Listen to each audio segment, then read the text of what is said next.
안녕하세요. 노동자연대TV의 시사 이슈 톡톡입니다. 시사 이슈 톡톡은 다양한 시사 이슈들을 어떻게 봐야 하는지 팩트부터 배경 그리고 논쟁점까지 좌파적인 관점에서 다룹니다. 한미 정상회담을 앞두고 미국의 반도체 지원법이 단연 뜨거운 이슈로 떠올랐죠. 얼마 전 반도체법의 세부 내용이 공개되면서 한국 경제계에서는 뒤통수를 맞았다 하면서 당혹한 분위기가 많았습니다. 윤석열 정부가 미국의 중국 경제 정책에 적극 협력하는 것에 비하면 한국 경제의 중요한 반도체 산업에서는 얻어낸 것이 별로 없다 하고 보는 것이죠. 오늘 시사 이슈 톡톡에서는 왜 미국이 반도체 공급망을 자국 중심으로 재편하려고 하는지, 그것이 잘 될 것인지, 특히 한국에 어떤 영향을 미칠 것인지를 다각도로 살펴보는 시간 갖도록 하겠습니다. 또 한국이 한미동맹을 강화하면서도 중국 시장도 놓쳐서는 안 된다라거나 또 한국 반도체 산업의 경쟁력을 강화해야 한다라는 견해가 대안이 될 수 있는지도 살펴보도록 하겠습니다. 미중 간의 경제적 지정학적 경쟁이 점점 첨예화하고 있는 이런 상황에 좌파는 어떤 태도를 취해야 할까요? 노동자연대신문의 정선영 기자 모시고 오늘 함께 이야기 나눠보겠습니다. 안녕하세요. 미국 반도체 지원법의 세부 내용이 공개되자 한국 정부와 기업들은 과도하다면서 반발하고 있습니다. 그 내용이 무엇이길래 이렇게 반응이 나오는 것인지 먼저 설명해 주시죠. 미국 정부는 반도체 공장 건설에 보조금을 받으려면 기업의 생산 능력과 판매 가격 등 영업 기밀을 공개하고 초과 이익을 공유해야 한다는 조건을 걸었습니다. 대만과 한국 기업들은 미국에서 생산하려면 본국에서 생산보다 비용이 더 많이 들고, 그렇기 때문에 이런 부담을 안고 미국에 투자하니까 보조금을 받는 것이 당연하다고 생각을 해왔었는데요. 그랬다가 미국이 그 민감한 그런 기밀 공개까지 요구하니까 불만이 나오는 거죠. 영업 기밀이 미국 기업들에게 넘어가서 유출될 수 있다는 우려도 나오고 있습니다.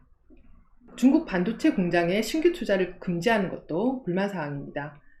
현재는 약간 완화하긴 했지만요. 중국의 대규모 공장을 건설한 삼성전자나 SK하이닉스의 경우에는 큰 손해를 볼 수도 있는 상황입니다. 이미 미국의 인플레이션 감축법 때문에 한국의 전기차가 보조금을 받을 수 없게 돼 한국 기업들이 큰 타격을 입었는데요. 미국의 반도체법 때문에 또다시 추가 비용을 지불해야 하는 상황이 된 것입니다. 미국이 반도체 지원법을 제정하는 목적은 무엇인가요? 미국은 반도체 제조 관련한 원천 기술을 가진 반도체 강국인데도 이 반도체 공급망을 미국 중심으로 재편하려고 하는 이유가 궁금합니다. 반도체는 첨단 산업의 핵심 부품입니다. 최신 무기 생산에서도 필수적이고요. 그래서 미국은 중국의 반도체 기술 개발을 막아서 미중 갈등에서 우위를 점하고 싶어 합니다. 이에 대해서 바이든 정부는 미국 내에 반도체 생산 시설을 갖추는 것이 경제뿐 아니라 군사적으로도 중요하다고 생각하고 있습니다. 미국 정부는 반도체법에서 군사용 반도체 공급 등 국가 안보를 최우선 고려하겠다고 밝히기도 했습니다. 그런데 현재 미국은 반도체 원천 기술을 상당수 가진 반도체 강국이지만요, 반도체 생산 부분에서는 그렇지 못합니다. 전 세계 반도체 생산의 10%만을 담당하고 있을 뿐인데요. 반면 대만과 한국 등 동아시아 국가들에서 반도체의 그 75%를 생산합니다. 그래서 미국은 자신이 반도체 설계와 설비 기술을 주도하고 또 생산은 대만과 한국 등이 담당했던 기존 국제 군업 구조를 변경해서 스스로 미국 내에서 반도체 생산을 하는 것으로 공급망을 변경시키려 하는 것입니다. 미국은 중국 견제를 위해서 동맹국들을 자국 중심의 반도체 공급망 재편에 참여시키려고 하는데 이 상황에서 대만이나 한국 기업에 불만을 살 만한 조건을 내거는 이유는 무엇인가요? 그동안 반도체 설계와 설비 기술 등에 집중해온 미국이 반도체 생산 능력도 키우려면 한국과 대만 기업들과도 경쟁해야 하기 때문입니다. 그래서 미국 내에서는 미국의 세금으로 한국과 대만 기업들을 지원하는 것을 탐탁치 않게 여기는 사람들이 많습니다. 그러다 보니 이 기업들의 생산 시설을 유치하려고 하면서도 그래서 보조금을 주면서도 초과 이익을 내면 환수하겠다는 등의 조건을 내거는 것입니다. 대만과 한국의 반도체 기업들은 미국이라는 거대한 시장에서 을 장악하고 싶어 하기 때문에 미국의 정책에 협조하는 게 득이라고 판단을 했을 겁니다. 그러나 미국의 요구 수준이 너무 높아서 곤란한 처지에 놓이게 된 것입니다. 윤석열 정부는 한국 기업들의 요구가 반영되도록 미국 측과 계속해서 협상을 할 계획입니다. 최근 미국 정부가 인플레이션 감축법에서 한국의 배터리 기업들의 요구를 일부 들어줬는데요. 반도체 부분에서도 협상의 여지가 있다고 보는 것입니다. 그럼에도 미국이 중국을 견제하려 할 뿐만 아니라 한국이나 대만 기업들과도 경쟁을 해야 하기 때문에 미국 중심의 반도체 공급망 재편은 앞으로도 상당한 갈등을 낳을 것입니다. 중국의 첨단 기술, 특히 반도체를 겨냥한 미국의 정책이 어떤 효과를 내고 있는지 좀 얘기를 해보겠는데요. 중국의 반도체 굴기에 어떤 영향을 미쳤고 또 이에 중국은 어떻게 대응하고 있나요? 미국의 기술 제재 때문에 첨단 반도체 생산 능력을 향상시키려던 중국의 계획이 심각한 타격을 입은 것은 사실입니다. 중국 기업이 미국, 유럽, 일본으로부터 첨단 반도체 장비를 수입하지 못하는 것이 점점 확대되고 있기 때문입니다. 중국은 2020년까지 반도체 자급률 40%를 달성하는 게 목표였는데요. 2021년에도 자급률은 16.7%에 그쳤습니다. 그럼에도 중국 정부는 반도체 굴기를 포기하지 않았습니다. 중국은 한국이나 대만보다 2에서 3세대 뒤처진 생산 장비를 수입해서 저사양 반도체가 필요한 부분에서 국산화를 발전시키고 있습니다. 중국이 반도체 기업들에게 지원하는 지원금은 향후 5년간 1,430억 달러인데요. 약 186조 원으로 미국의 2배에 달합니다. 중국은 첨단 산업에 대한 미국의 제재에 반발하며 이에 동참하는 국가와 기업들에게 경고를 보내기도 합니다. 최근 중국 정부가 미국 기업인 마이크론에 대해서 안전조사에 착수한 것이나 일본의 히토류 자석 수출을 규제하는 조처를 추진하고 있는 것이 그런 사례입니다. 한국 경제는 2000년대 이후 중국과 밀접한 관계를 맺으면서 성장을 해왔는데요. 현재 삼성전자와 SK하이닉스는 홍콩을 포함하면 반도체 수출의 60%를 중국으로 하고 있죠. 미국의 반도체 공급망 재편 시도는 한국 경제에 어떤 영향을 미치게 될까요? 한국 반도체 기업들은 미국의 반도체 공급망 재편에 협조를 하고 있지만 그렇다고 중국 시장을 포기하려는 것은 아닙니다. 삼성전자와 SK하이닉스는 미국의 공장 신설을 약속하면서도 최근까지도 중국에 반도체 공장을 늘려왔습니다. 만약 미국의 제재로 한국 기업들이 중국 공장을 가동하지 못하게 된다면 한국 기업들은 막대한 손실을 입게 될 것입니다. 또 중국이 반격에 나서는 경우에도 한국 경제는 심각한 타격을 입을 것입니다.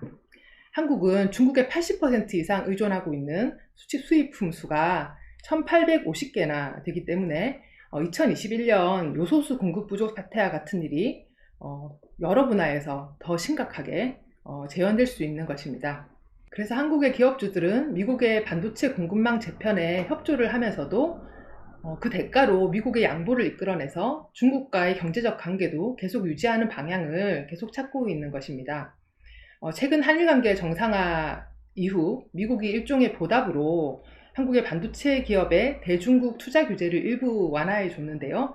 이런 일이 계속되기를 바라는 것입니다. 하지만 미중 갈등 속에서 두 마리 토끼를 잡는 것은 점점 더 어려워질 것입니다. 1986년 미일 반도체 협정이 미친 효과에 대한 두려움 섞인 이야기도 흘러나오는데요. 어떤 우려인가요? 미일 반도체 협정은 1986년부터 1990년대까지 세 차례에 걸쳐 체결한 통상협정입니다. 1980년대 일본의 반도체 기업들이 무섭게 성장하며 시장을 장악하자 미국의 반도체 기업들은 상당한 위기에 빠졌습니다.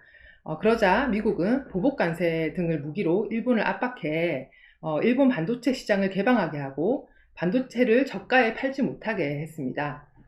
당시 일본은 제2의 포함 외교라고 반발했고 했지만 결국 미국의 압박에 굴복했고 일본 반도체 기업들은 서서히 경쟁력을 잃어갔습니다.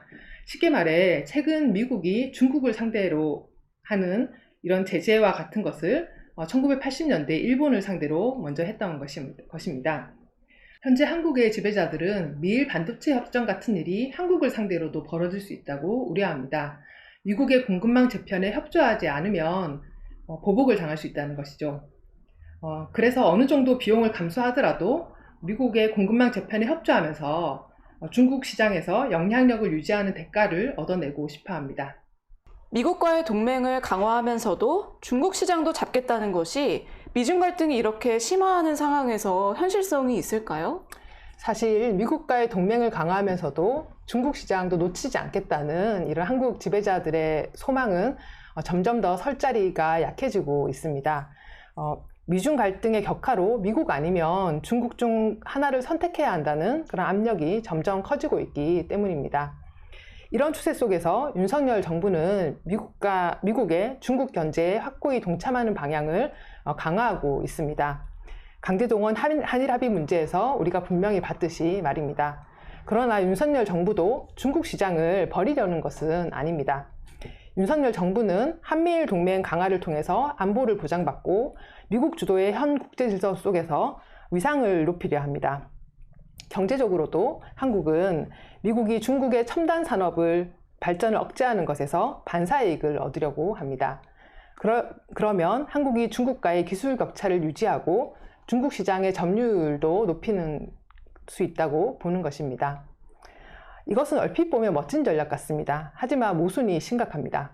한국 정부가 미국의 중국 견제에 동참을 할수록 미중 간의 제국주의 경쟁 격화에 일조하는 것이기 때문입니다. 그럴수록 한국에 가해지는 미중 간 양자택일의 압력은 더 커질 수밖에 없습니다. 반도체 지원법은 한국 지배자들의 딜레마를 훤히 드러냈는데요.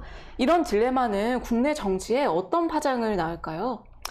얼마 전 윤석열 정부의 외교 안보 라인 내 갈등이 심해져 김성한 국가안보실장이 경질됐습니다.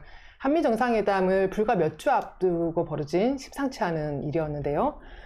이 일은 미국의 반도체 지원법의 세부 내용이 발표된 이후에 한국 지배자들 내에서 불만이 터져나오던 상황을 배경으로 벌어졌습니다. 이 일은 앞으로도 미중 갈등이 증대하는 상황에서 한국 지배자들 내에서 긴장과 갈등이 거듭되고 또 고조될 가능성이 크다는 것을 보여주는 상징적인 일이라고 할 수가 있습니다.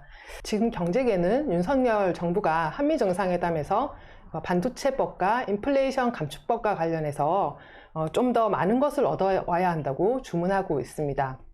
만약 정부가 한국 기업들의 이익을 제대로 방어하지 못하면 기업주들의 불만이 커지면서 윤석열 정부의 위기가 더 심화될 가능성이 있습니다. 미국은 지난해에 이어 조만간 대중국 반도체 수출 규제를 추가하려고 하는데요.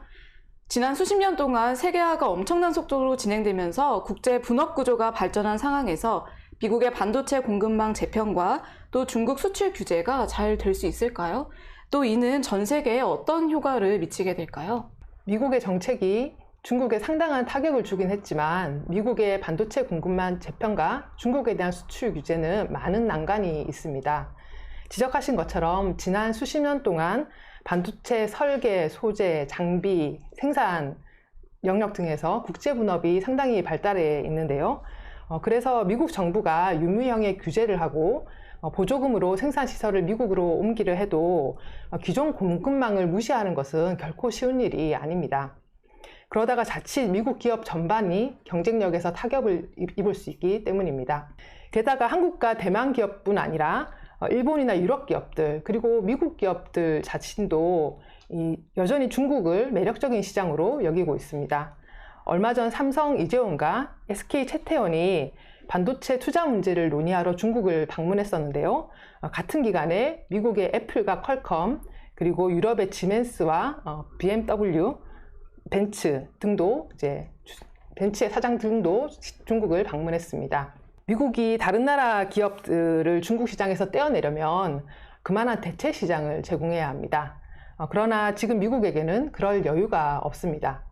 그럼에도 중국뿐 아니라 미국도 이제는 자국의 산업을 발전시키기 위한 국가 자본주의적인 정책을 거리낌 없이 사용하기 시작했습니다. 이는 기존의 공급망을 교란시킬 것이고 이 충격은 세계 경제를 불안정에 빠뜨릴 것입니다. 미국뿐 아니라 유럽과 일본 등도 일종의 반도체 지원법을 추진하고 있고 한국도 이런 상황에 뒤처져서는 안 된다는 목소리가 커지고 있습니다. 최근 반도체 기업에 대규모 감세 혜택을 주는 반도체법이 통과되기도 했는데요.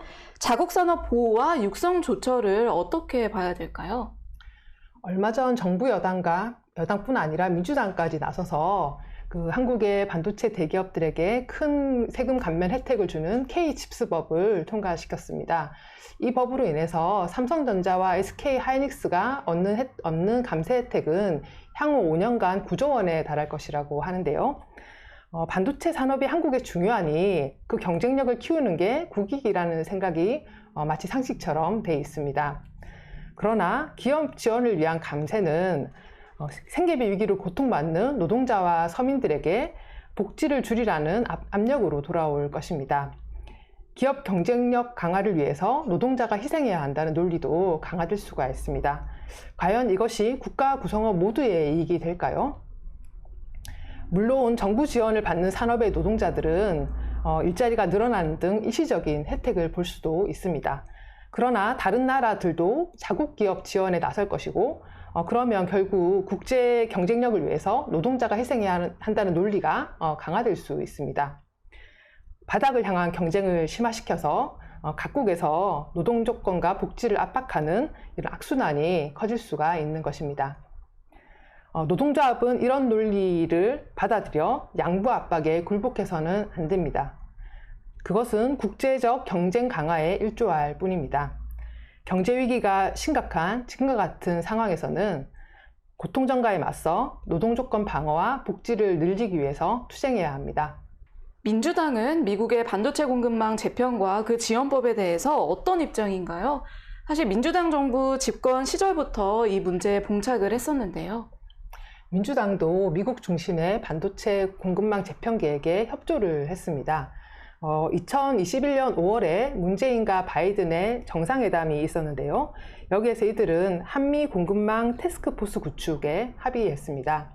당시 미국에 함께 갔던 한국의 대기업들도 44조 원에 이르는 미국 투자 계획을 발표했습니다.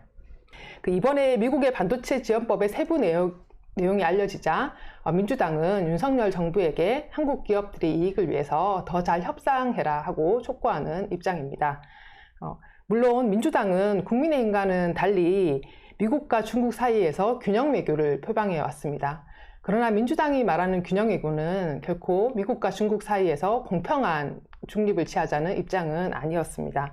한미동맹을 기본으로 하면서 중국과도 잘 지내야 한다는 것입니다. 그들이 말하는 균형이라는 것은 그래서 말과는 달리 친미로 기우는 일이 다반사였습니다. 민주당은 미중 사이에서 한국이 제 목소리를 내려면 결국 국방력과 기업 경쟁력을 강화해야 한다고 주장하고 있습니다. 국제적으로 경제적, 군사적 경쟁 심화를 부추기는 것이 바로 그들의 대안인 셈입니다. 최근 민주당이 국민의힘과 짝짝꿍이 돼서 대기업들에 대한 대규모 감세 혜택 선물을 준 것은 바로 이런 입장의 당연한 기결이라고 할 수 있습니다. 정의당과 진보당은 미국의 오만한 반도체 보조금 지침에 정부 차원의 대책을 마련하라고 촉구하고 있는데요. 국민의힘과 민주당의 반도체 기업 감세법을 비판하면서 또 동시에 국가 차원의 반도체 산업 육성을 주장하고 있기도 합니다. 이런 주장은 어떻게 봐야 될까요? 정의당과 진보당이 반도체 기업들에 대한 감세 혜택을 비판하는 것은 옳은 일입니다. 기업 감세가 아니라 기업들에게는 세금을 더 걷어서 노동자 등 서민들의 복지를 위해서 써야 합니다. 그러나 정의당과 진보당이 한국 기업들이 피해를 본다면서 정부가 미국에게 당당히 따져야 한다고 요구하는 것은 모순적입니다. 이런 주장은 마치 한국 기업들에게 불이익을 강요하는 미국에 맞서서 노동계 정당들이 한국 기업의 이익을 잘 대변하려는 것처럼 보입니다. 실제로 정의당은 국가 차원에서 반도체 산업을 육성해야 한다는 주장도 하고 있습니다. 물론 대기업이 아닌 중소기업 육성에 방향을 맞추고 있지만 말입니다. 그러나 노동계 정당이 기업 지원이나 산업 육성에 협조하기로 하면 노동자들에게 국가 경쟁력을 위한 희생을 촉구하게 되기 십상입니다. 자국 자본가에 협력해 다른 나라 노동자들과 경쟁하도록 말입니다. 이런 방향으로 나아가면 안 되고 노동자들의 투쟁과 연대를 중시해야 합니다. 미국과 중국의 경제적, 지정학적 경쟁이 점점 더 첨예화되고 있습니다. 이런 상황에서 좌파는 어떤 태도를 취해야 할까요? 미중 갈등은 우리가 제국주의 체제에 살고 있다는 것을 노골적으로 보여줍니다. 미국과 중국 간의 경제적 경쟁이 군사적 지정학적 경쟁과도 맞물려 발전하고 있다는 것을 많은 사람들이 알고 있습니다. 이와 같은 제국주의 갈등 심화에 맞서려면 미국과 중국 중 어느 한편을 들거나 그 사이에서 균형을 잡으려는 것이 아니라 제국주의 체제 자체를 약화시켜야 합니다. 이를 위해 가장 효과적인 길은 제국주의 경쟁에 일조하는 자국 지배계급에 맞서 투쟁을 전진시키는 것입니다. 그러나 아무리 좌파적 버전이라 할지라도 민족주의나 국익공호, 국가산업 육성 등은 범위가 어쨌든 자국 지배계급과 협조하고 노동자들의 투쟁을 마비시키고 다른 나라 노동자와의 반목을 강화할 수 있습니다. 미중 갈등이 더 심화하면 한국 지배자들의 딜레마가 커지고 그로 인해서 지배계급 내 긴장과 갈등이 커질 것입니다. 이런 상황은 더 많은 사람들에게 투쟁에 나설 자신감을 줄 수 있습니다. 이를 이용해 투쟁을 전진시켜야 합니다.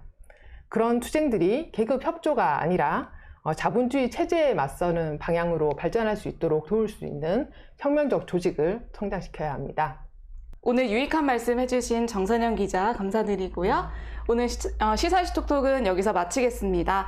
오늘 영상이 유익하셨다면 좋아요와 댓글 그리고 구독과 알림 설정 꼭 눌러주세요. 감사합니다.